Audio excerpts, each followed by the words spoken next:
Hi everyone, welcome back to another episode of Crypto Basics. In this tutorial episode, we will be learning how to change phone number on Linen Wallet.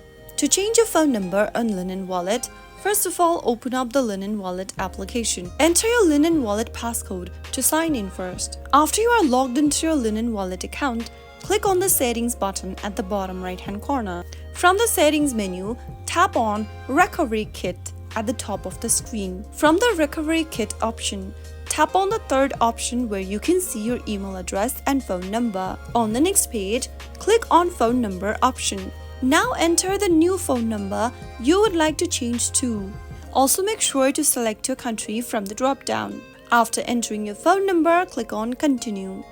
On the next page, you will need to enter your SMS verification code that will be sent to you shortly on the new phone number.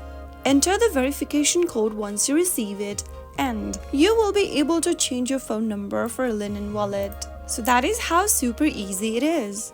If you found the video to be helpful, go ahead and give us a thumbs up. Don't forget to subscribe to the channel by hitting the subscribe button.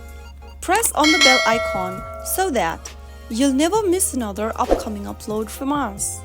I will be back again in the next video. Thank you for watching.